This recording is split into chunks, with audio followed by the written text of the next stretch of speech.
Well अभी next passage पे आते हैं जी. Although we can not speak with in any certainty, it seems most likely that human race came into existence in some such way as this.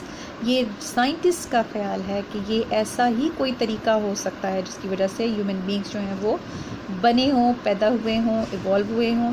Standing on our little grain of sand, यानी जो आपकी अर्थ है उसको यहाँ पर writer ने symbolise किया है ग्रेन ऑफ सैंड के साथ, और कहा है कि जिस छोटे से ग्रेन ऑफ सैंड के ऊपर, यानी अगर आप इसको एज़ कम्पेयर टू यूनिवर्स देखें तो आपकी जो अर्थ है जिसमें हम रहते हैं, ये अर्थ जो है it's just like a grain of sand, छोटा सा रेत का ज़र्रा है.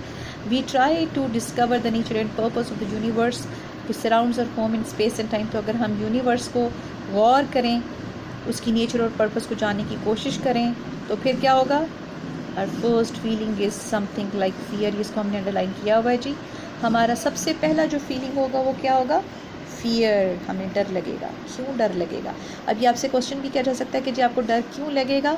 We understand frightening because we find the universe frightening because of its immense distances which we do not understand.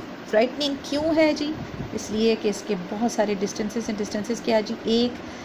एक ऑब्जेक्ट का दूसरे ऑब्जेक्ट से डिस्टेंस जो है वो कितना ज़्यादा है कि जैसे आप देख लीजिए कि अर्थ से मार्स को देख लीजिए, आपका नियरेस्ट हमारा नेबर है, लेकिन इसके बावजूद इतना दूर है कि हम उस तक नहीं जा सकते हैं. चांद इतना दूर है कि हमें उसके पास जाने के लिए स्पेसशिप ज़रूरी है. हम लोग कितने जतन कर रहे हैं स्पेस ट्रेवल करने के लिए, लेकिन इमेंस डिस्टेंसेस जो हैं हमारे, कि अगर हम ज़मीन से नीचे गिर जाएँ तो क्या होगा? तो that is fear.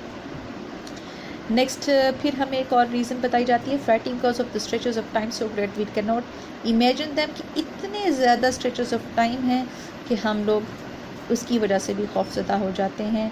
Stretches of time आपको पता है कि अगर आप स्पेस में चले जाएं तो आपने सुना होगा, अगर आप साइंटिस्ट की थ्योरीज़ देखें तो आपको पता चलता है कि जी टाइमलेसनेस आ जाती है.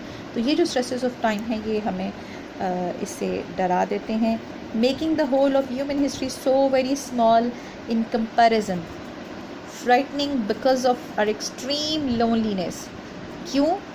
इसलिए कि हम पूरी यूनिवर्स में अकेले हैं, लोनली हैं. एक पूरी यूनिवर्स में सिर्फ एक ज़मीन है जिसके ऊपर कि हम लोग मखलूक है हमारी, जो हम जिंदा मौजूद हैं यहाँ पर, इसके अलावा ज़िंदगी कहीं पर मौजूद नहीं है. And it makes us afraid of all these things because of the littleness of our home in space. और एक और चीज़ जो है वो क्या है कि हमारी जो ज़मीन है, हमारा जो होम है स्पेस में, वो बहुत छोटा सा. कितना छोटा? Million part of a grain of a sand out of all the sea sand in the world. के पूरी दुनिया में जितनी रेत है उन सब में से एक छोटा सा ज़र्रा. कितना छोटा? Million part of a grain, यानी कि उस ग्रेन ऑफ सैंड का भी मिलियन पार्ट है.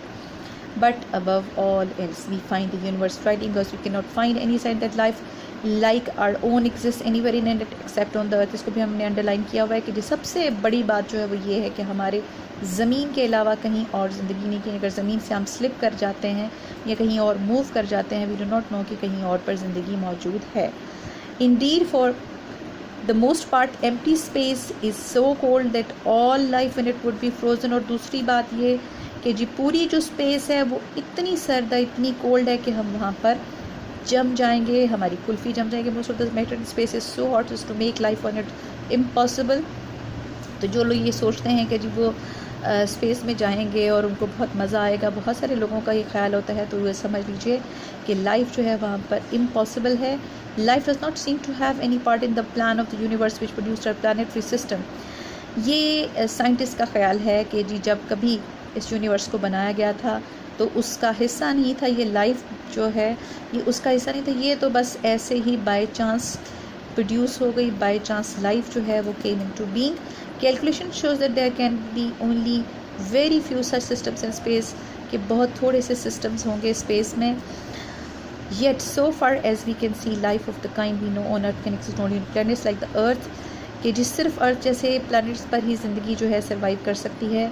क्यों कर सकती है? It needs suitable physical conditions for appearance, the most important of which is temperature which substances can exist in a liquid state. आपने इसको हमने अंडरलाइन जैसे किया हुआ, बिल्कुल वही चीज़ें आपने अंडरलाइन कर लेनी है. तो आपको ये पता होना चाहिए कि आपसे पूछा जाएगा कि लाइफ जो है उसको एग्जिस्ट करने के लिए सबसे ज़्यादा किस चीज़ की ज़रूरत होती है, तो आपको पता चलना चाहिए है कि लाइफ को एग्जिस्ट करने के लिए सम सूटेबल फिज़िकल कंडीशंस की ज़रूरत होती है, जिनमें सबसे ज़्यादा इंपॉर्टेंट जो है वो टेम्परेचर है। वो ऐसा टेम्परेचर है जिस पर लिक्विड जो है वो लिक्विड स्टेट में एग्जिस्ट कर सकता है। अब इसमें अगर आपको ये समझ आती है कि लिक्विड स्टेट में एग्जिस्ट करना ज़रूरी क्यों है, तो ये समझ लीजिए कि अगर हॉट होगा, टेम्परेचर ज़्यादा होगा, तो वो चीज़ जो है वो आपको पता है कि बॉयल होने के बाद वो गैस की सूरत बन जाएगी और एवेपोरेट हो जाएगी।